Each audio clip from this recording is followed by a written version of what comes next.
Welcome to the news. ముందుగా headlines. రాష్ట్ర ముఖ్యమంత్రి వైఎస్ జగన్మోహన్ రెడ్డి పరిపాలనలో ప్రజలకు అందుతున్న సంక్షేమాభివృద్ధి కార్యక్రమాలు వచ్చే ఎన్నికల్లో వైసీపీ పార్టీ విజయానికి ఎంతగానో దోహదపడుతున్నాయన్న పశ్చిమ నియోజకవర్గ వైసీపీ ఇన్ఛార్జ్ ఆసిఫ్. అభివృద్ధికి కేర్ ఆఫ్ అడ్రస్గా తూర్పు నియోజకవర్గాన్ని మారుస్తున్న ఘనత అవినాష్ దే అన్న వైసీపీ యువనేత సిద్ధార్థ. ఎన్నికల కురుక్షేత్ర యుద్ధంలో 175కు 175 శాసనసభ, 25కు 25 లోక్సభ స్థానాల్లో గెలిపే లక్ష్యంగా ఉత్తరాంధ్ర నుంచి ఎన్నికల శంఖారావాన్ని పూరించిన సీఎం జగన్. రాష్ట్ర ముఖ్యమంత్రి వైఎస్ జగన్మోహన్ రెడ్డి పరిపాలనలో ప్రజలకు అందుతున్న సంక్షేమాభివృద్ధి కార్యక్రమాలు వచ్చే ఎన్నికల్లో వైసీపీ పార్టీ విజయానికి ఎంతగానో దోహదపడుతున్నాయని పశ్చిమ నియోజకవర్గ వైసీపీ ఇన్ఛార్జ్ ఆసిఫ్ తెలిపారు. పశ్చిమ నియోజకవర్గం చేపట్టిన గడప గడప కార్యక్రమాన్ని ప్రజల నుండి మంచి అపూర్వమైన స్పందన లభిస్తుందని చెప్పారు. పశ్చిమ నియోజకవర్గం ప్రాంతాలలో వైసీపీ పశ్చిమ నియోజకవర్గ 41వ డివిజన్ కార్పొరేటర్ ఇర్ఫాన్తో కలిసి వైసీపీ ఇన్ఛార్జ్ ఆసిఫ్ గడప గడప కార్యక్రమాన్ని నిర్వహించారు. 128వ సచివాలయ పరిధిలో గడప గడప వెళ్లి వైసీపీ చేపట్టిన సంక్షేమాభివృద్ధి కార్యక్రమాలను ప్రజలకు వివరించి వచ్చే ఎన్నికల్లో వైసీపీ అభ్యర్థిని గెలిపించాలని ప్రజలకు విజ్ఞప్తి చేశారు. ఈ సందర్భంగా పశ్చిమ నియోజకవర్గ వైసీపీ ఇన్ఛార్జ్ ఆసిఫ్ మాట్లాడుతూ రాష్ట్రంలో అధికారంలో ఉన్న వైసీపీ ప్రభుత్వం ఈ 5 ఏళ్ల పరిపాలనలో ప్రజలకు అనేక సంక్షేమాభివృద్ధి కార్యక్రమాలను అందించామని తెలిపారు.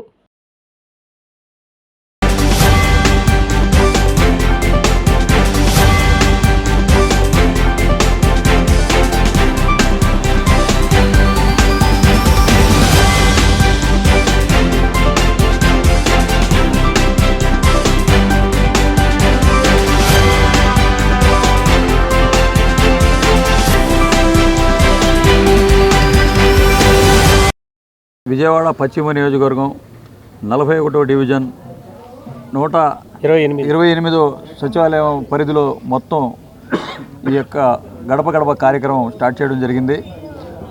అశేష స్పందనతో ప్రతి ఒక్కళ్ళు ముందుకు వచ్చి బ్రహ్మరథం పడుతున్నారు. తప్పకుండా మేము గెలిపించుకుంటాం, జగనన్న ప్రభుత్వమే మాకు కావాలి, మాకు సంక్షేమ పథకాలన్నీ అందాలంటే మాకు జగనన్నే ఉండాలయ్యా అని చెప్పి నేను చెప్పడం కాదు, ప్రజలతో. మన పశ్చిమ నియోజకవర్గ ఇన్ఛార్జ్ అయినటువంటి ఆసిఫ్ గారి యొక్క నాయకత్వంలో 41 డివిజన్ 128వ సచివ పరిధిలో ఈరోజు గడప గడప తిరుగుతున్నాము. ప్రజలలో అశేష స్పందన. ప్రతి ఒక్కరూ మాకు మళ్ళా జగనే కావాలి, వారి యొక్క పథకాలు సంక్షేమాలు మాకు అందరూ అందుతున్నాయి, ఇంటి వద్దనే వాలంటీర్లు తీసుకొచ్చి మా చక్కగా పొద్దున్నే లేపి ఇస్తున్నారు. అభివృద్ధికి కేర్ ఆఫ్ అడ్రస్గా తూర్పు నియోజకవర్గాన్ని మారుస్తున్న ఘనత అవినాష్ దే అని వైసీపీ యువనేత సిద్ధార్థ అన్నారు. దేవినేని అవినాష్ చొరవతో తూర్పు నియోజకవర్గంలో రోడ్లు, డ్రైన్లు సమస్య పూర్తిగా పరిష్కారం అయ్యాయని తెలిపారు. గడప గడపకు మీ అవినాష్ అన్న హామీ కార్యక్రమంలో భాగంగా 19వ డివిజన్లోని పలు ప్రాంతాల్లో స్థానిక కార్పొరేటర్ రెహానా నహీద్తో కలిసి పర్యటించిన ఆయన ప్రజలను కలుసుకున్నారు. అవినాష్ వచ్చిన తర్వాత జరిగిన అభివృద్ధి గురించి ప్రజలే చెప్పడం ఆనందంగా ఉందని ఆయన అన్నారు. ఏ సమస్య వచ్చినా అవినాష్ అండగా ఉంటారని చెప్పారు. భవిష్యత్తులో కూడా ఇదే తరహాలో అవినాష్ ప్రజలకు అండగా ఉంటారని, అవినాష్ను గెలిపించుకొని నియోజకవర్గాన్ని మరింత అభివృద్ధి చేసుకుందామని చెప్పారు.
రాష్ట్రంలో రానున్న ఎన్నికల కురుక్షేత్ర యుద్ధంలో 175కు 175 శాసనసభ, 25కు 25 లోక్సభ స్థానాల్లో గెలిపే లక్ష్యంగా ఉత్తరాంధ్ర నుంచి ఎన్నికల శంఖారావాన్ని పూరించేందుకు వైఎస్ఆర్సీపీ అధ్యక్షుడు సీఎం వైఎస్ జగన్మోహన్ రెడ్డి సిద్ధమయ్యారు. ప్రజాక్షేత్రంలో వైఎస్ఆర్సీపీని టీడీపీ అధ్యక్షుడు చంద్రబాబు ఒంటరిగా ఎదుర్కోలేక జనసేన సహా వివిధ పార్టీలు జెండాలతో జతకట్టి కుటుంబాలను చీల్చుతూ పండుతున్న కుట్రలు కుతంత్రాలను చిత్తు చేసి విజయబేరి మోగించడానికి పార్టీ శ్రేణులను సిద్ధం చేయడానికి ఆయన నడుం బిగించారు. సిద్ధం పేరుతో రాష్ట్రంలో 4 ప్రాంతాల్లో 4 చోట్ల పార్టీ శ్రేణులతో భారీ బహిరంగ సభలు నిర్వహించాలని నిర్ణయించారు. ఇందులో భాగంగా మొదటి సభను ఉత్తరాంధ్రలోని విశాఖపట్నం జిల్లా భీమిలి నియోజకవర్గం సంగివలసలో శనివారం నిర్వహించారు. ఈ సభకు ఉత్తరాంధ్రలోని 34 నియోజకవర్గాల నుంచి భారీ ఎత్తున పార్టీ నేతలు కార్యకర్తలు హాజరయ్యారు. సుమారుగా 15 ఎకరాల స్థలంలో ఈ భారీ బహిరంగ సభకు ఏర్పాట్లు చేశారు.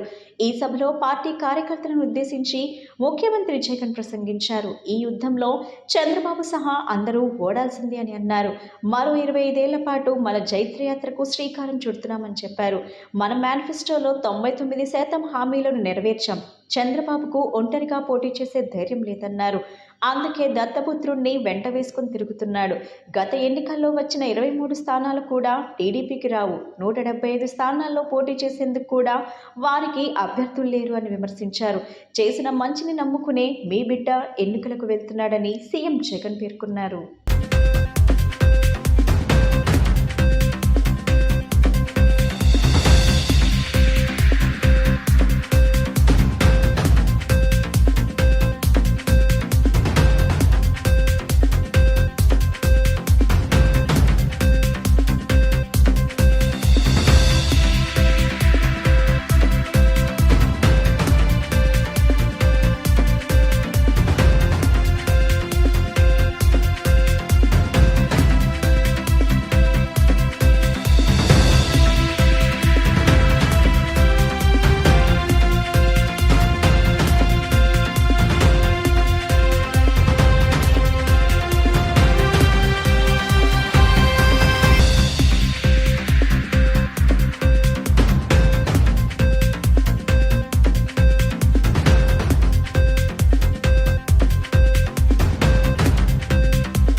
ఆధ్యాత్మిక ప్రాంతంగా వెలుగొందుతున్న సత్యనారాయణపురంలో లోక కళ్యాణార్థం చేపట్టిన గణపతి హోమం, నవగ్రహ హోమం, లక్ష్మీ నరసింహ హోమం, సుదర్శన హోమం, రాజమాతాంగి హోమం, బగళాముఖి హోమం, ప్రత్యంగిర హోమాలు ఫలప్రదం కావాలని ప్లానింగ్ బోర్డు ఉపాధ్యక్షులు సెంట్రల్ ఎమ్మెల్యే మల్లాది విష్ణు ఆకాంక్షించారు.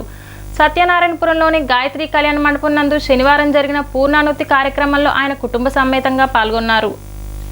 ఈ సందర్భంగా పండితులు ఎమ్మెల్యే విష్ణు దంపతులకు వేదాశీర్వచనం అందజేశారు. అన్ని వర్గాల ప్రజల క్షేమాన్ని కాంక్షిస్తూ 3 రోజులుగా ఈ మహాయజ్ఞాన్ని తలపెట్టడం శుభపరిణామమని మల్లాది విష్ణు అన్నారు. కరువు కాటకాలు దరిచేరకుండా వర్షాలు సమృద్ధిగా పండాలని, యాగ ఫలితాలు ప్రతి ఒక్కరికి దక్కాలని ఈ సందర్భంగా ప్రార్థించారు.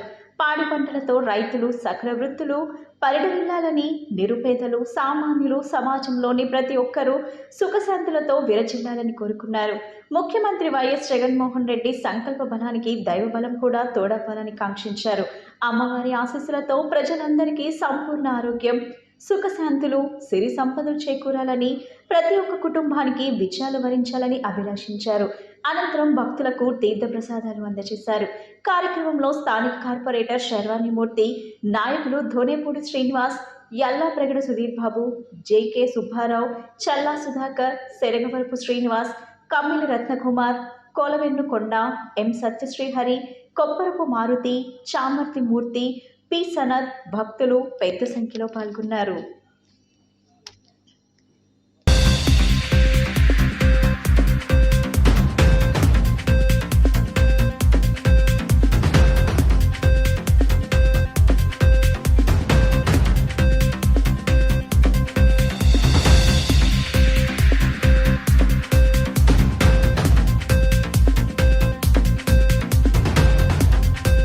గాయత్రి కళ్యాణ మండపంలో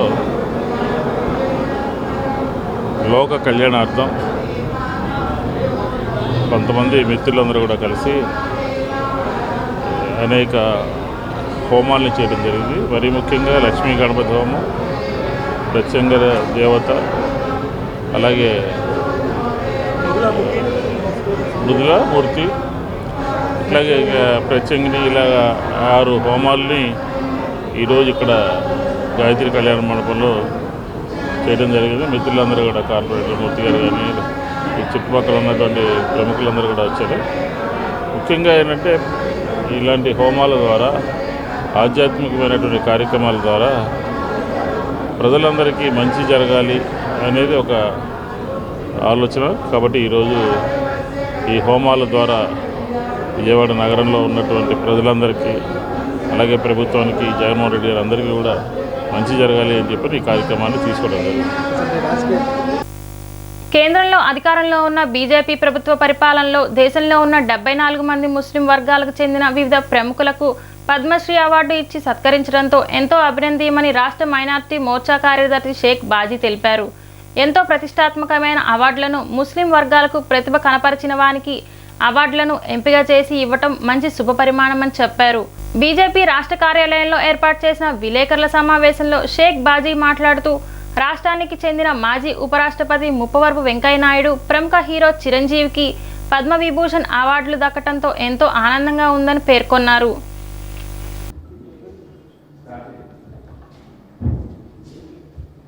మీడియా మిత్రులందరికీ నమస్కారం. నిన్న జనవరి 26 75వ గణతంత్ర దినోత్సవం దేశానికి అత్యంత ప్రాముఖ్యం. భారత ప్రధాని నరేంద్ర మోడీ గారి నేతృత్వంలో భారత ప్రభుత్వం పద్మవిభూషణ్, పద్మభూషణ్, పద్మశ్రీల యొక్క అవార్డుల యొక్క ప్రకటన జరిగింది. గర్వకారణం ఆంధ్రప్రదేశ్ చెందినటువంటి పెద్దలు మాజీ ఉపరాష్ట్రపతి శ్రీ ముప్పవరపు వెంకయ్యనాయుడు గారికి పద్మవిభూషణ్ ఇవ్వటం మన యొక్క తెలుగు జాతిని మనం గౌరవించినట్లు, అదేవిధంగా ప్రముఖ తెలుగు సినీ యాక్టర్ పద్మభూషణ్ చిరంజీవి గారికి పద్మవిభూషణ్ ఇవ్వటం కూడా మనం గర్వించుకున్నట్టు. అయితే ఈ యొక్క పత్రికా సమావేశంలో ముఖ్యమైనటువంటి అంశం ఏంటంటే, భారత ప్రధానిగా నరేంద్ర మోడీ గారు అధికారం చేపట్టిన తర్వాత దాదాపు ఈ 10 సంవత్సరాల్లో 74 మంది ముస్లింలకి పద్మశ్రీలు ఇవ్వడం జరిగింది. దేశంలో గతంలో పద్మశ్రీ, పద్మభూషణ్, పద్మవిభూషణ్ అంటే ఆ ఎంపిక విధానం, తీరుతెన్నులన్నింటినీ కూడా మార్చి ఇది ఉన్నతమైనటువంటి వాళ్ళకి, లేకపోతే రాజకీయంగా పదవులు ఉన్నటువంటి వాళ్ళకి, లేకపోతే రాజకీయ చరిత్ర నేపథ్యం ఉన్నటువంటి సంబంధం ఉన్న వాళ్ళకి కాకుండా అనేక రంగాలలో నిష్ఠానుతులైనటువంటి వ్యక్తులు, అది భూమిని దున్ని సాగు చేసేటువంటి కూలి కానీ, వ్యవసాయం చేసేటువంటి రైతు కానీ, సామాజిక లక్ష్యంతో కానీ, సైన్స్ అండ్ టెక్నాలజీ కానీ, విద్యాపరమైనటువంటి కానీ, లేకపోతే సంస్కృతిపరమైనటువంటి అంశాల్లో కానీ అనేక మంది అయినటువంటి వ్యక్తుల్ని పద్మశ్రీలుగా, పద్మభూషణలుగా గుర్తించినటువంటి గొప్ప ప్రభుత్వం, గొప్ప దార్శనికమైనటువంటి ప్రధానమంత్రి నరేంద్ర మోడీ గారు అని చెప్పి గర్వంగా తెలియజేస్తూ ఉన్నాం. అదేవిధంగా ఆంధ్రప్రదేశ్లో కూడా ఏదైతే వెనకబడినటువంటి ముస్లిం అయినటువంటి షేక్ హసన్ గారు, ఆయనకి పద్మశ్రీ ఇవ్వడం జరిగింది. అదేవిధంగా తృణధాన్యాలకు సంబంధించినటువంటి నిపుణుడు ఖాదర్ అలీ గారు, వారికి పద్మశ్రీ ఇవ్వడం జరిగింది.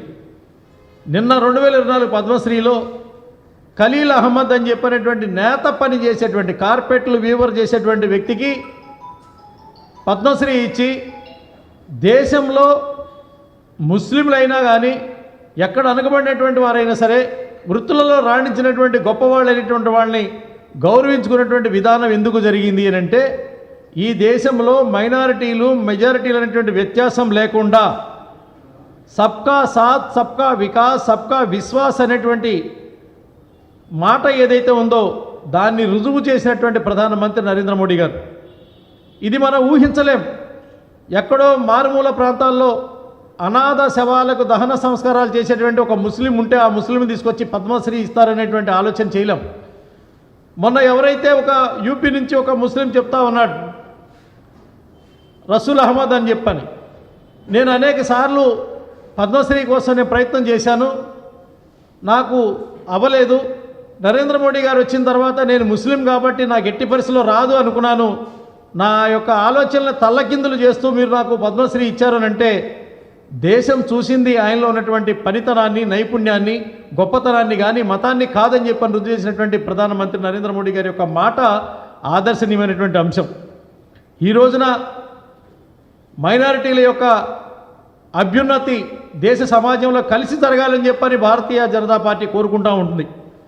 మెజారిటీల యొక్క అభివృద్ధి కూడా సమాజ అభివృద్ధిలో జరగాలని కోరుకుంటూ ఉంది. 140 కోట్ల మంది ఏదైతే భారతీయులు ఉన్నారో అందరూ అభ్యున్నతే నా లక్ష్యం అని చెప్పేటువంటి నరేంద్ర మోడీ గారి యొక్క నాయకత్వంలో ఆయన్ని ప్రశ్నించినటువంటి గతంలో ఒక మాట మీకు ముందుస్తూ ఉన్నాను. మీ మతం ఏమిటి అని ఆయన ప్రశ్నించినప్పుడు ఏ మతానికి మీరు అనుకూలంగా పనిచేస్తారన్నప్పుడు భారత్ నా మతం అని చెప్పినటువంటి ప్రధానమంత్రి ఈ దేశ చరిత్రలో నరేంద్ర మోడీ గారు అని చెప్పని సందర్భంగా తెలియజేస్తాను. అభివృద్ధి అంటే ఆసుపత్రికి డోలీల్లో తీసుకెళ్లడమేనా అంటూ సిపిఐ రాష్ట్ర కార్యదర్శి కె రామకృష్ణ ప్రశ్నించారు. గిరిజన గ్రామాల నుండి గర్భిణీలను, అనారోగ్య బాధితులను ఆసుపత్రులకు తరలించాలంటే డోలీల్లో తీసుకెళ్లడమేనా ముఖ్యమంత్రి వైఎస్ జగన్మోహన్ రెడ్డి సాధించిన అభివృద్ధి అని సిపిఐ రాష్ట్ర కార్యదర్శి కె రామకృష్ణ తీవ్రంగా విమర్శించారు. కుక్కునూరు మండలం జిన్నెలగూడెం అనే వలస గిరిజన గ్రామంలో ప్రసవ వేదంతో అల్లాడుతున్న కోసి అనే గర్భిణిని హాస్పిటల్కి తీసుకెళ్లేందుకు రోడ్డు సౌకర్యం లేక 4 కిలోమీటర్లు డోలీలో మోసుకెళ్లాల్సి రావటం కడు విచారకరమన్నారు సిపిఐ నేత రామకృష్ణ. సాక్షాత్తు 75వ గణతంత్ర దినోత్సవం రోజున ఈ ఘటన జరగటం పాలకుల నిర్లక్ష్యానికి అద్దం పడుతోందన్నారు.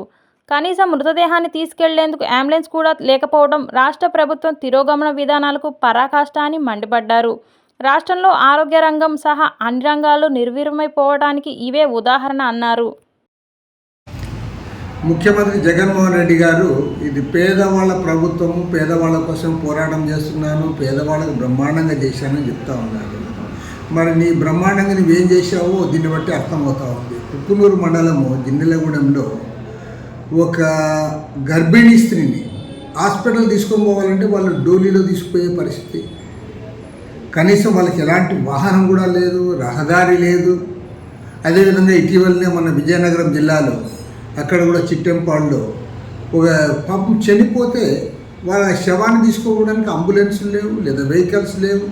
చివరికి ఒక మోటార్ సైకిల్ పైన శవాన్ని తీసుకొని వాళ్ళిద్దరు కూర్చొని శవాన్ని మధ్యలో కూర్చోబెట్టుకొని పోయారంటే మరి ఈ ప్రభుత్వానికి ఏమైనా సిగ్గుంది అని అడుగుతాము. ఒక పనికి మానే ప్రభుత్వం మీరు అధికారంలో ఉన్నారు కాబట్టి గ్రామాలకు రోడ్లు వేయలేకపోతూ ఉన్నారు. వారి కమ్యూనికేషన్ సౌకర్యం కల్పించడంలో, వైద్య సౌకర్యం కల్పించడంలో, పైగా ముఖ్యమంత్రి గారేమో బ్రహ్మాండంగా ఇంటర్వ్యూలు ఇస్తూ ఉన్నాడు. విద్యకు, వైద్యకు బ్రహ్మాండంగా నిధులు కేటాయించాము, అసలు అందరినీ మమ్మల్ని ఆదర్శంగా తీసుకోవాలని చెప్తా ఉన్నాను. నీ ఆదర్శం ఏమిటి? వారు చనిపోతే శవాలను మోటార్ సైకిల్ మీద తీసుకోవడము, లేకపోతే ఒక గర్భిణీ స్త్రీకి ఆసుపత్రి తీసుకొని పోవాలంటే డోలీలో మోసుకుపోవడము. కాబట్టి ఏమంటే ఇవాళ ప్రభుత్వానికి ఏమాత్రం సిగ్గు శరం ఉన్నాడు, చిత్తశుద్ధి ఉన్నాడు. కనీసం ఇప్పటికైనా ఆ వర్గాలపైన దృష్టి సారించాలి. నువ్వు ఆ వర్గాల ఓట్లు పొందావు, అధికారంలోకి వచ్చావు, ఆ సీట్లన్నీ మావే అంటావు. మాట చెప్తే నా ఎస్సీలు, నా ఎస్టీలు, నా బీసీలు అని చెప్తా ఉన్నావు. మరి నీ ఎస్సీలు, నీ ఎస్టీలు ఏ రకంగా ఉన్నారో దీన్ని బట్టి అర్థమవుతావు. వాళ్ళకి కనీస సౌకర్యాలు కల్పించకుండా, మానవ మాతృలుగా జీవించడానికి వాళ్ళకి ఎలాంటి సదుపాయాలు కల్పించకుండా నేను ఇవాళ వాళ్ళకి అన్యాయం చేస్తూ ఉన్నాం. మళ్ళీ వాళ్ళ పేరు చెప్పుకొని వాళ్ళ అధికారంలో ఉండి అధికారాన్ని అనుభవిస్తూ వాళ్ళకే ద్రోహం చేస్తూ ఉన్నాం.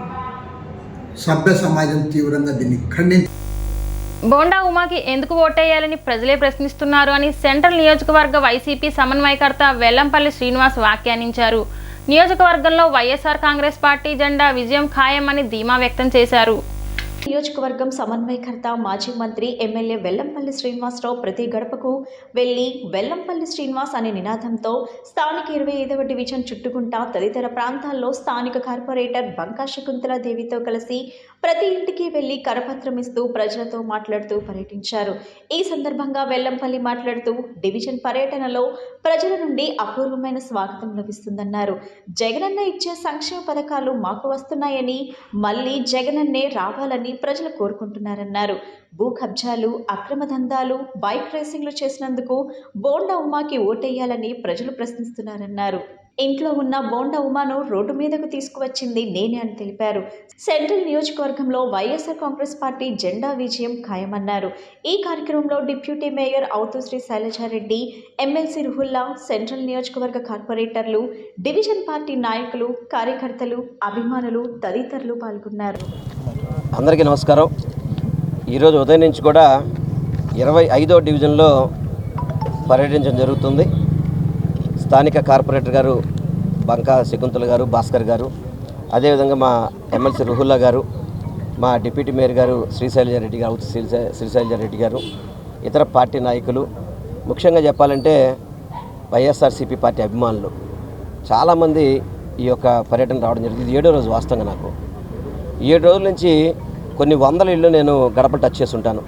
ప్రతి ఒక్కళ్ళు కూడా ఒకటే చెప్తున్నారు, మళ్ళీ మా జగన్మోహన్ రెడ్డి గారే రావాలని చెప్పని. నేను అడక్క ముందే వాళ్ళు చెప్తుంటే చాలా సంతోషంగా ఉంది. అంటే పార్టీ యొక్క మా ముఖ్యమంత్రి గారి యొక్క పరిపాలన ఎలా ఉందంటే పేద ప్రజలందరూ కూడా మళ్ళీ జగన్మోహన్ రెడ్డి గారు కావాలని చెప్పని ఈరోజు వాళ్ళందరూ మమ్మల్ని దీవిస్తుంటే చాలా సంతోషంగా ఉంది. కొంతమంది అయితే మీరు మా ఇంటికి రావాల్సిన లేదు, మేము వేసేది జగనన్నకే, మేము జగనన్న అభిమానులు అని చెప్పని ఎంతోమంది చెప్తుంటే చాలా సంతోషంగా ఉంది. అదేవిధంగా ఈ డివిజన్లో కూడా చాలా చక్కటి అభివృద్ధి అయితే జరగడం బిగిన్ చేసింది. గతంలో ఇక్కడ ఎమ్మెల్యేగా ఉన్న బోండా ఉమ ఈ డివిజన్ని పూర్తిగా నిర్లక్ష్యం చేశాడనేది ఈరోజు ప్రజలందరూ కూడా చెప్తున్నారు. ఇక్కడ ఉన్న డివిజన్ రోడ్ల అభివృద్ధి కానివ్వండి, డ్రైనేజీలు కానివ్వండి, ఇంకా కొంత చేయాల్సిన అవసరం ఉంది. అది కూడా ఆల్రెడీ వర్క్లు ఆన్ ప్రోగ్రెస్లో ఉన్నాయి. అదేవిధంగా ప్రతి ఒక్కటి కూడా అడ్రస్ చేసుకుంటూ వాళ్ళకి కావాల్సిన విధంగా షెట్లు కోర్టులు అనండి, ఎక్కడైనా ఖాళీ ప్లేస్ ఉంటే దాన్ని అభివృద్ధి చేసి అక్కడున్న కమ్యూనిటీస్కి ద్వారా దాన్ని డెవలప్ చేయించడం కానివ్వండి, ప్రతి ఒక్కటి చేసుకుంటూ ముందుకెళ్తాం. కాబట్టి మళ్ళీ మాకు ఓటు అడిగే హక్కు ఉందని చెప్పిన ఓటు అడిగేస్తారు నమ్మకం కూడా మాకు ఉంది. ఓటు వేసే నమ్మకం మాకుంది. కానీ బోండా మాకు ఓటు ఎందుకు వేయాలండి? ఇక్కడ స్థలాలు చూసి కబ్జా చేసినందుకు, వాళ్ళ కొడుకులేమో బైక్ రేసులు వేసుకొని వాళ్ళ స్నేహితులు ప్రాణాలు తీస్తున్నందుక వీళ్ళకి ఓట్లు వేయాలా? 5 ఏళ్లలో ఏం చేశారండి? కాకపోతే ఒకటి మాత్రం చేశాను నేను, బోండా మన కోసం రోడ్డు మీద తీసుకొచ్చి ఇప్పుడు ఇదివరకు ఇంట్లో కూర్చొని ఏదో గంట అరగంట వచ్చేవాడు, ఇప్పుడు మొత్తానికి రోడ్డు మీదకి అయితే ఓటు కోసం బయటకు వస్తున్నాడు. ఎందుకంటే భయం పుట్టింది అతనికి.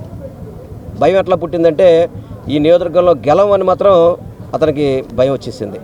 ఎందుకంటే వర్గాలు, పోర్లు, అనేక రకాల ఇబ్బంది పడుతున్నారు. అదేవిధంగా వ్యక్తికి ఉన్న అవలక్షణాలన్నీ అతనికి ఉన్నాయి. అవసరమా మనకి బోండా ఇక్కడ అని చెప్పి వాళ్ళ ప్రజలు నోటి నుంచి వచ్చే వాకు. అందుకని ఈ నియోజకవర్గంలో అత్యధిక మెజార్టీతో మా జగనన్న ఒక ఆశీర్వాదంతో, ఈ యొక్క ప్రజానిక ఆశీర్వాదంతో చక్కగా ఇక్కడ మంచి మెజార్టీతో గెలుస్తామని మాత్రం మీ అందరికీ నేను తెలియపరచుకుంటాను. 25వ డివిజన్లో మరి మాజీ మంత్రివర్యులు, పశ్చిమ నియోజకవర్గ శాసనసభ్యులు, అలాగే సెంట్రల్కి అభ్యర్థిగా వచ్చినటువంటి వెల్లంపల్లి శ్రీనివాసరావు గారి ఆధ్వర్యంలో, అలాగే స్థానిక కార్పొరేటర్ గారు బంకా శకుంతల గారి ఆధ్వర్యంలో మరి ప్రతి ఒక్క గుమ్మం కూడా టచ్ చేసాం. ప్రతి ఒక్క గుమ్మంలో కూడా జగనన్న ఏదైతే ప్రవేశపెట్టిన పథకాలన్నీ కూడా అందుతున్నాయి, మాకు ఎక్కడా కూడా ఇబ్బంది లేదని చెప్తా ఉన్నారు. ఇది కాదా గవర్నమెంట్ మీద ఉన్నటువంటి అభివృద్ధి చేసిన దాని మీదే ప్రజలందరూ కూడా ఇవాళ గ్రీవియన్స్ చెప్తా ఉన్నారు. ఎందుకంటే గతంలో గడప గడప చేశాము, లేకపోతే డివిజన్ వైజ్గా అభివృద్ధులు కావచ్చు, లేదా నియోజకవర్గంలో అభివృద్ధి కావచ్చు, ప్రతి ఒక్కటి కూడా డైరెక్ట్గా వాళ్ళకి అందించేటువంటి వెసులుబాటు కల్పించిన గౌరవ ముఖ్యమంత్రి గారు కూడా ప్రత్యేకమైన ధన్యవాదాలు. అలాగే డివిజన్ అభివృద్ధి అంటే ఇంకా చెప్పనవసరం లేదు. గత తెలుగుదేశం అధికారులుగా, తెలుగుదేశం పాలకులకు ఎక్కడైతే కార్పొరేటర్లు ఉన్నటువంటి ఏరియానే పట్టించుకున్నారు. అంటే గెలవనటువంటి ఏరియాల్లో కార్పొరేటర్లు వీళ్ళ ప్రజలు అవసరం లేదు, వాళ్ళకి అభివృద్ధి చేయాలనేటువంటి ఇది కూడా లేదు. దానిలో భాగంగానే ఎవరైతే మొన్న 2019 ఎలక్షన్లో కార్పొరేటర్ల అభ్యర్థిగా ఎవరైతే మేమందరం ఉన్నామో, మరి దానికి ఇవాళ బంకా శకుంతల గారి డివిజన్లో చాలా అభివృద్ధి జరిగింది. అలాగే సంక్షేమ పథకాలు కూడా ఇచ్చాం. పెద్ద ఎత్తున పరిపాలన చేస్తూ ఉంటే, ఎందుకంటే తెలుగుదేశం నాయకులకు పరిపాలన అంటే ఏంటో తెలియదు, ప్రజలకు మంచి చేయాలనేటువంటి విషయం తెలియదు. ఇవన్నీ తెలియకపోగా మరి ఎట్లా మాట్లాడుతున్నారంటే ఆరోగ్యశ్రీ సేవల గురించి నిజంగా నీచ రాజకీయాలు చేస్తూ ఉన్నారు. మీరందరూ కూడా అవన్నీ కూడా మానుకోవాలని కూడా తెలియజేస్తూ ఉన్నారు. ఎందుకంటే ఆరోగ్యశ్రీ మీరు ఎన్ని ఇచ్చారండి? మీరు ఆరోగ్యశ్రీ ద్వారా మీరు ఎంతమందికి న్యాయం చేశారు చెప్పాలని తెలుగుదేశం నాయకులు నేను కోరుతా ఉన్నా. సుమారుగా 1150 హాస్పిటల్స్ ఏవైతే ఉన్నాయో దానిలో ఆరోగ్యశ్రీ ఏదైతే జగనన్న సురక్ష 2వ ఫేజ్లో మరి సుమారుగా 25 లక్షల రూపాయలు వెసులుబాటు కల్పించిన గౌరవ ముఖ్యమంత్రి గారికి ప్రజలు నిరాదరణ పడతా ఉన్నారు. గతంలో మరి ఏదైతే మన గవర్నమెంట్ హాస్పిటల్లో జరిగినటువంటి విధి విధానాలు ఎలా ఉన్నాయో ఇవాళ ఎలా ఉన్నాయో మీరందరూ కూడా చూసి మాట్లాడాలని తెలియజేస్తా ఉన్నాం. ఎందుకంటే తెలుగుదేశం నాయకులు గొప్పలుగా చెప్తూ ఉంటారు. ఎందుకంటే వాళ్ళకు అనుకూలంగా పేపర్లు ఉన్నాయి. జగన్మోహన్ రెడ్డి గారికి ఈ పేపర్లు అవసరం లేదు, ఏమీ అవసరం లేదు, మీడియా అవసరం లేదు. ప్రజల యొక్క పరిపాలన ఎలా చేస్తూ ఉన్నారు, ప్రజలు చెప్పేటువంటి మాటలు చాలు. ఎందుకంటే నిన్న తెలుగుదేశం నాయకులు మాట్లాడుతూ ఉన్నారు. ఆరోగ్యశ్రీ ఏదైతే ఉన్నట్టు సంబంధించిన హాస్పిటల్కి బకాయిలు చెల్లించలేదని చెప్పి తెలుగుదేశం నాయకులు వాళ్ళకు ఉన్నటువంటి మీడియాలో కావచ్చు, వాళ్ళకు ఉన్నటువంటి పేపర్లో కావచ్చు దాన్ని బోతద్దంలో పెట్టి చూపిస్తూ ఉన్నారు.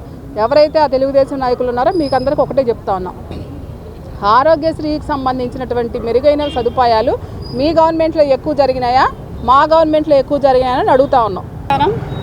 ఈరోజు సెంట్రల్ నియోజకవర్గంలో 25వ డివిజన్లోని 94వ సచివాలయంలో ఎమ్మెల్యే అభ్యర్థి వెల్లంపల్లి శ్రీనివాస్ గారు మరియు డిప్యూటీ మేయర్ గారు మరియు వైసీపీ కార్యకర్తలు, నాయకులు, అభిమానులు అందరూ పాల్గొనడం జరిగింది. మరి గడపకు వెళితే ప్రజలు మాకు హారతులు పడుతున్నారు. మరి మా ముఖ్యమంత్రి జగన్మోహన్ రెడ్డి గారు మహిళలకు పెద్దపీట వేశారు. చేయూతవని, ఆసరా అని, ఇళ్ల పట్టాలవని.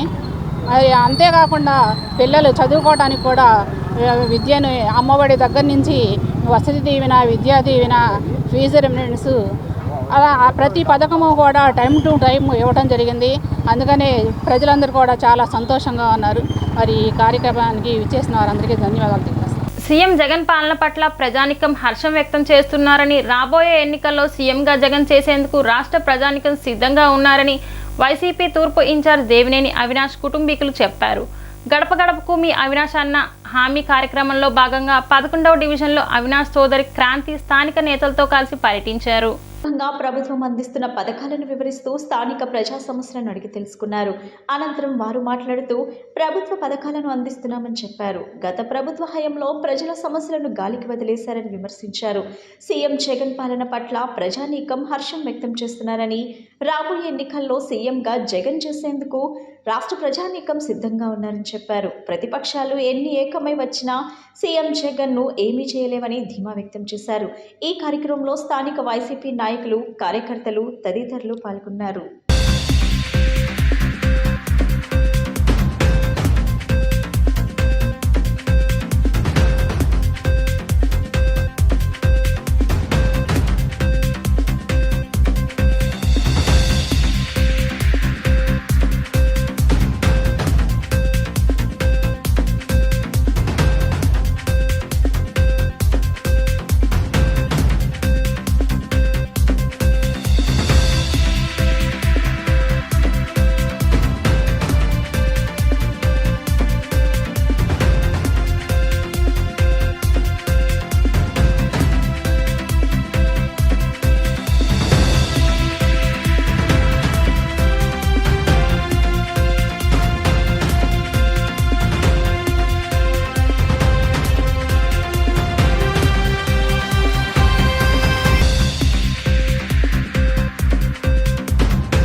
శతాబ్దాల క్రితమే సమాజానికి సుపరిపాలన అందించిన శ్రీకృష్ణ దేవరాయలను ఆదర్శంగా తీసుకోవాలని శ్రీకృష్ణ దేవరాయల ట్రస్ట్ ప్రతినిధి ఈశ్వర్ రాయల్ తెలిపారు. రాష్ట్ర ప్రభుత్వం శ్రీకృష్ణ దేవరాయలు జయంతిని అధికారంగా జనవరి 27వ తేదీన నిర్వహించుకునే విధంగా ప్రకటనలు చేయాలని డిమాండ్ చేశారు. శ్రీకృష్ణ దేవరాయలు విగ్రహ అభివృద్ధి తమ రాయలసేనకు అప్పగించాలని కోరారు. దేవరాయల 533వ జయంతి ఉత్సవాలను నగరంలోని కృష్ణానది తీరానున్న ఆయన విగ్రహం వద్ద ఘనంగా నిర్వహించారు.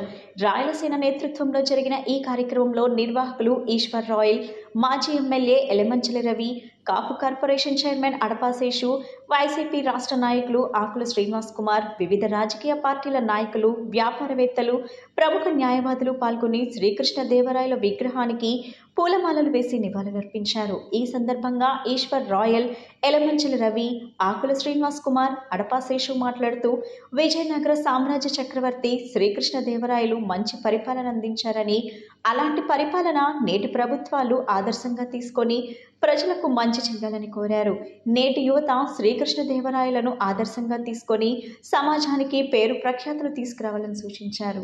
విజయనగర సామ్రాజ్య చక్రవర్తి, యుద్ధరంగం నందు ఓటమి ఎరగనివాడు, సాహితీ సమరాంగణ సౌరభౌముడు, శ్రీకృష్ణదేవరాయల యొక్క 553వ జయంతి సందర్భంగా విజయవాడ నగరం నందు మన కృష్ణా నది ఒడ్డునున్న ఆయన విగ్రహాన్ని దగ్గర జయంతి వేడుకలు జరపడం జరిగింది.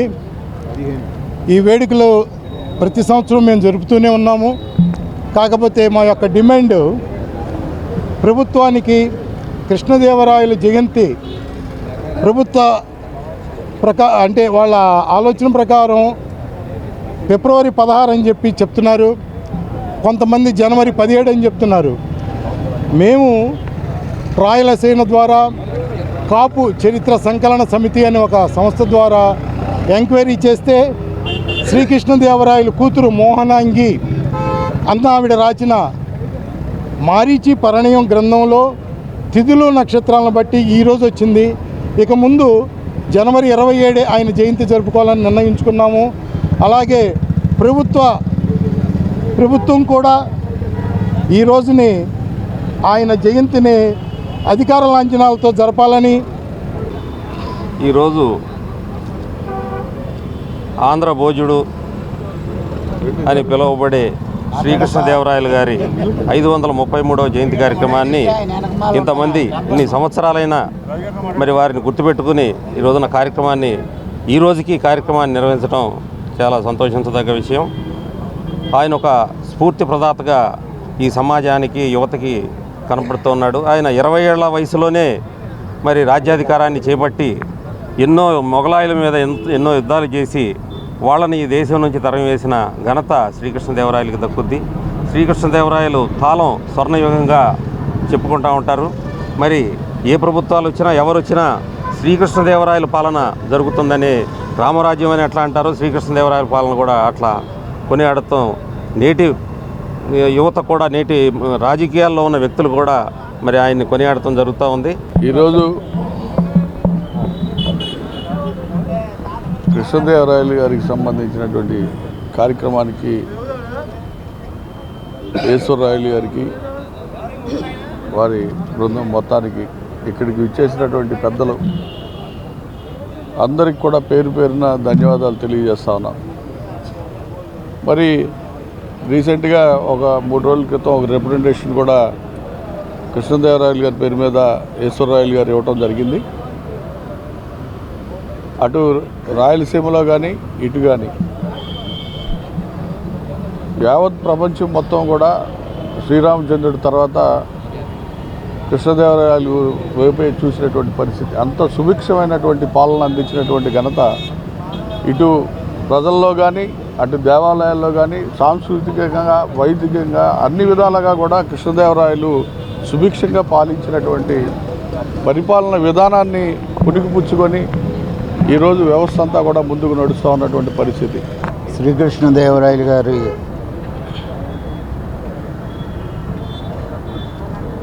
పుట్టినరోజు సందర్భంగా ఇప్పుడు ఆయన మన ఈ ప్రాంతాన్ని ఏలి చక్రవర్తిగా, ఆ రోజే ఆయన ప్రజారంజకంగా చిన్న వయసులోనే ఆయన చక్రవర్తిగా ప్రజారంజకంగా దేశాన్ని ఏలి ఇవాళ ఉన్న రాజకీయ నాయకులందరూ ఆయన చరిత్ర చదువుకొని ఆయన దీంట్లోనే నడవాల్సిన పరిస్థితి ఉండి కూడా ఇవాళ రోజుల్లో ఆ పరిస్థితి లేకుండా ఆయన ఎలా ఉండాలి, ఎలా నడపాలి, ఎలా పాలించాలి, ప్రజలకు ఏమేం కావాలి, ఆనాడే గుళ్ళు కట్టించి అక్కడే విద్యాలయాలు, వైద్యాలయాలు, అదేవిధంగా రాయలసీమని రత్నాలసీమ చేసింది ఆయనే. మన అందరు చరిత్రలో చూసుకుంటే అన్నీ కనపడుతున్నాయి. అటువంటి ఆయన శ్రీకృష్ణదేవరాయలు 533 జయంతి వేడుకల్లో కమిటీ వారి ఆహ్వానం మేరకు రావటం, మరి ఆ మహనీయుడి గురించి చెప్పుకోవాలంటే మా వయసు కూడా చాలదు. ఆ మహనీయుడికి మరొకసారి జన్మ శుభాకాంక్షలు తెలియపరచుకుంటూ ఇక్కడికి వచ్చిన పేరున ప్రతి ఒక్కరికి కూడా నా హృదయపూర్వక ధన్యవాదాలు తెలియపరచుకుంటున్నాను. రాష్ట్రంలో మద్యం ఏర్లై పారినందున 70% కుటుంబాలు తీవ్ర దుర్భిక్షం పాలవడంతో మద్యంపై యుద్ధం కొనసాగింపుగా 31న మహాధర్నాను జయప్రదం చేయాలని ఆంధ్రప్రదేశ్ మహిళా సమైక్య రాష్ట్ర ప్రధాన కార్యదర్శి పెన్మత్స దుర్గాభవాని పిలుపునిచ్చారు. శనివారం దాసరి భవన్ వద్ద విలేకరుల సమావేశంలో మహిళా సమాఖ్య రాష్ట్ర ప్రధాన కార్యదర్శి పెన్మత్స దుర్గాభవాని మాట్లాడుతూ సమాజంలో హింసతో పాటు నేర ప్రవృత్తి పెరుగుతోందన్నారు. దీనికి కారణం మద్యం ఏర్లై పారుతోందని, కుటుంబంలో మహిళలు అనేక అనర్థాలను ఎదుర్కోవాల్సి వస్తుందని ఆవేదన వ్యక్తం చేశారు. మద్య నిషేధం కోసం నినాదిస్తున్నారన్నారు. తాము అధికారంలోకి వస్తే మద్యాన్ని నిషేధిస్తామని నమ్మబలికి ఓట్లు గడించి గద్దెనెక్కిన ప్రభుత్వాలు ఏరు దాటిన తరువాత తెప్ప తగిలేసిన చందంగా వ్యవహరిస్తున్నాయని దుయ్యబట్టారు. దుర్గాంబ రాష్ట్రంలో మద్యం అమ్మకాల ద్వారా వచ్చే ఆదాయం ప్రభుత్వ ఖజానా నింపుకోవడానికి ప్రధాన ఆదాయ వనరుగా చూసి నియంత్రణకు ఆచరణలో చిత్తశుద్ధి లేదన్నారు. రాష్ట్రంలో అధికారంలో ఉన్న జగన్మోహన్ రెడ్డి ప్రభుత్వం ఎన్నికల ప్రణాళిక నవరత్నాల్లో ఒకటిగా మద్యాన్ని కూడా చేర్చి రాష్ట్రంలో ఉన్న బెల్ట్ షాపులను మొత్తం రద్దు చేస్తామని, అప్పటికి రాష్ట్రంలో ఉన్న 4380 మద్యం షాపులకు గాను సంవత్సరానికి 20% చొప్పున ప్రతి సంవత్సరం మద్యం షాపులను ఎత్తివేస్తూ 2024 నాటికి రాష్ట్రంలో ఎక్కడా మద్యం షాపులు లేకుండా చేస్తామని, అంచెలంచెలుగా నిషేధం కొనసాగిస్తామని, మరెక్కడా మద్యం దొరకకుండా కేవలం 5 స్టార్ హోటల్స్కే పరిమితం చేస్తామని చెప్పి ఓట్లు గడించి గద్దెనెక్కారన్నారు. నూతన మద్యం పాలసీ పేరుతో షాపులను తగ్గించినట్లే తగ్గించి టెండర్ల ప్రక్రియను లేకుండా చేసి పాత మద్యం బ్రాండ్లను రద్దు చేసి ప్రభుత్వం తన సొంత తయారీ బ్రాండ్లతో నాసిరకం మద్యం తయారు చేస్తూ మద్యం రేట్లు పెంచి అమ్మకాలు సాగిస్తూ స్వయంగా షాపులను నడుపుతూ 65,000 కోట్ల ఆదాయాన్ని గడిస్తూ ఖజానాను నింపుకుంటుందని పేర్కొన్నారు. ప్రభుత్వం అబ్కారీ శాఖ నుండి అప్పు తీసుకోవడం కోసం రాష్ట్రాన్ని 25 సంవత్సరాలకు మద్యాన్ని తాకట్టు పెట్టి అప్పు తెచ్చిందని తెలిపారు. మద్యం నియంత్రణ చేయకపోగా ఇంకా మద్యం అమ్మకాలను ప్రోత్సహించడం దుర్మార్గమన్నారు. ఎక్సర్సైజ్కు ప్రాధాన్యతనిస్తున్నది తప్ప ప్రొహిబిషన్ను పట్టించుకోవటం సబబు కాదన్నారు. కుటుంబ బతుకు బండిని ఈడ్చడం కోసం మహిళలు సతమతమవుతున్నారన్నారు. ఈ నేపథ్యంలో మద్యం నియంత్రణ ద్వారా మహిళల జీవితాల్లో మార్పులు తెస్తామన్న జగన్మోహన్ రెడ్డి గారు ఇచ్చిన మాట నిలబెట్టుకోవాలని, మద్యాన్ని వనరుగా చూడకుండా అనేక అనర్థాలకు కారణమైన మద్యాన్ని నిషేధించాలని కోరుతూ ఆంధ్రప్రదేశ్ మహిళా సమైక్య ఆధ్వర్యంలో 31న మద్యంపై యుద్ధం అంటూ మహాధర్నా కార్యక్రమాన్ని జయప్రదం చేయాలని పిలుపునిచ్చారు. ఆంధ్రప్రదేశ్ మహిళా సమాఖ్య ఆధ్వర్యంలో ఇవాళ ఈ ప్రెస్ మీట్ ఏర్పాటు చేయడం జరిగింది. ఈ ప్రెస్ మీట్లో పాల్గొన్న వారు నేను ఆంధ్రప్రదేశ్ మహిళా సమాఖ్య ప్రధాన కార్యదర్శి దుర్గాభవన్ నా పేరు. నాతో పాటు ఆంధ్రప్రదేశ్ మహిళా సమాఖ్య రాష్ట్ర ఆర్గనైజింగ్ కార్యదర్శి పంజార్ దుర్గమ్మ గారు, రాష్ట్ర కార్యవర్గ సభ్యులు ఓర్స్ భారతి గారు, బంకా ఝాన్సీ గారు ఈ విలేకరుల సమావేశంలో పాల్గొంటా ఉన్నాం. ఇవాళ రాష్ట్రంలో మద్యం ఏర్లై ప్రవహిస్తూ ఉంది. 170% కుటుంబాలు మద్యం వల్ల అనేక అనర్థాలను ఎదుర్కొంటూ ఉన్నాయి.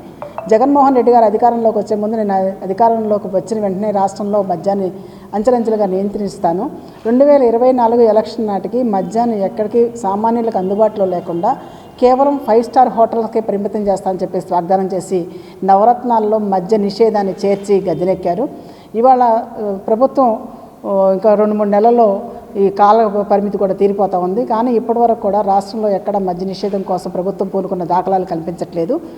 ఇంకా పైన అంతకుముందున్న బ్రాండ్లు కొత్త బ్రాండ్లు తీసుకొచ్చారు. ఈ పాత మద్యాన్ని తీసివేయటం, కొత్త మద్యాన్ని తీసుకురావడం, అందులో కల్తీ మద్యంతో ప్రోత్సహించే పరిస్థితితో పాటు ఏదైతే నాసిరకం మద్య తయారీ కేంద్రాలను కూడా ఇటీవల కాలంలో పెంచడం జరిగింది.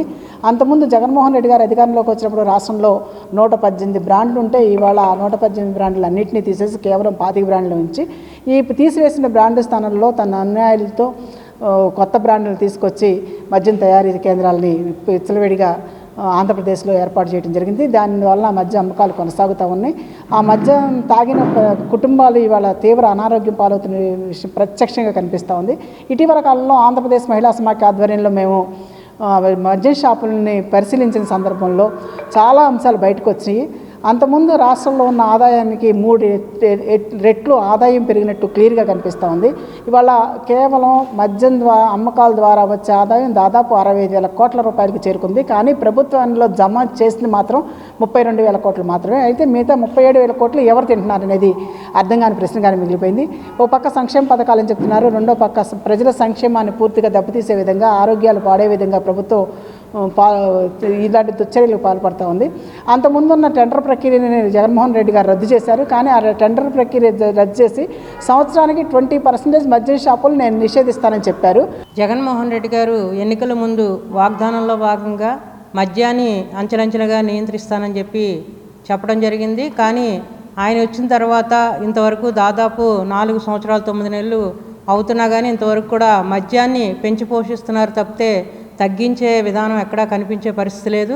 ముఖ్యంగా జగన్మోహన్ రెడ్డి గారు అనుచరులే సొంత బ్రాండ్తో మద్యాన్ని తయారు చేయించి వాళ్లే అమ్మే పరిస్థితి తీసుకొచ్చారు. మరి వేల కోట్ల రూపాయలు ఆదాయం జగన్మోహన్ రెడ్డి గారు ఇంటికెడుతుందనేది అందరికీ తెలిసిన విషయం. మద్యం వల్ల అనేకమైన అనర్థాలు జరుగుతున్నాయని చెప్పి ఒకవైపు ప్రభుత్వ సర్వేల్లోనే చెప్తూనే మద్యాన్నే పెంచి పోషించే విధంగా జగన్మోహన్ రెడ్డి గారు తీసుకెడుతున్నారు.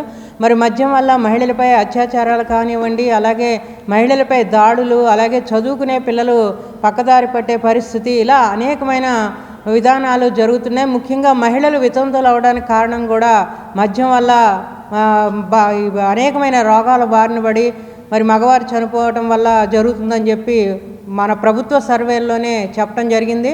అయినా కానీ జగన్మోహన్ రెడ్డి గారు దీని మీద ఎలాంటి చర్యలు తీసుకోపోగా మరి మద్యంపై వచ్చే ఆదాయం వల్లే ప్రభుత్వం నడుస్తుందనే విధంగా మద్యాన్ని పెంచిపోయి. బులెటిన్ ముగించే ముందు ముఖ్యాంశాలు మరొకసారి.